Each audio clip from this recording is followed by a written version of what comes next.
marriage is an interesting institution in our society.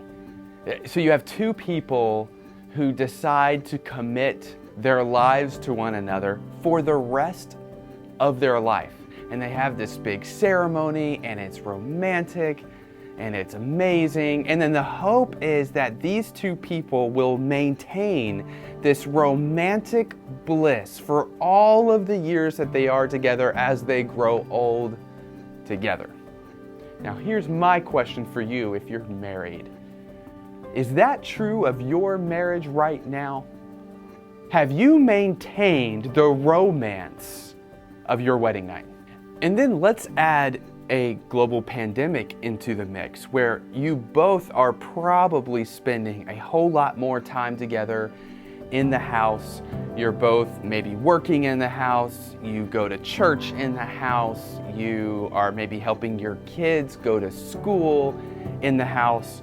And when life begins to get stressful, as it's gotten during a pandemic, but it could be for other reasons as well, what can happen is your marriage can go from this place of being romantic with all of this affection to a place where you're kind of like roommates. You live in the same house, you maybe have a family together. There's lots of logistics that you need to navigate together, lots of planning to do. So you work together to do that, but that's about it. And what happened to the romance? What happened to the affection? What happened to the marriage? And stress, like from a pandemic, is not the only reason a marriage might cool off after a while.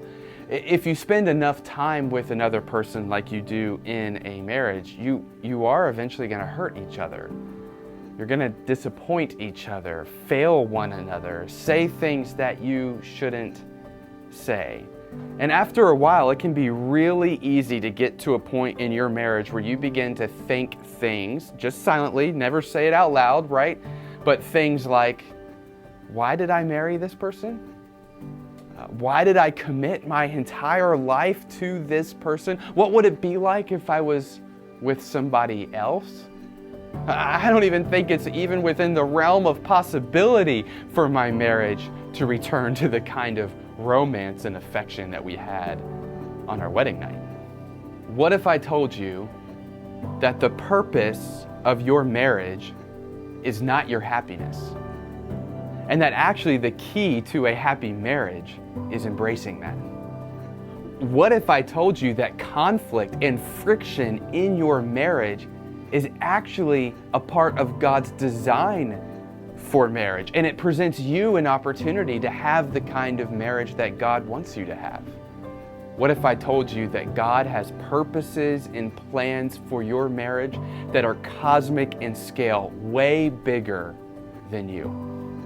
So I want to invite you to join us this Sunday at Grace Hill Church for our online worship service. It starts at 9 a.m., where we are going to talk about what God has to say about marriage. We're in the middle of a sermon series called My Blank Home, where we're trying to catch a vision for the kind of homes that God desires for us to have. So what does God have to say about my unromantic home? And whether you're married or not, I think you're going to be really surprised at what God has to say.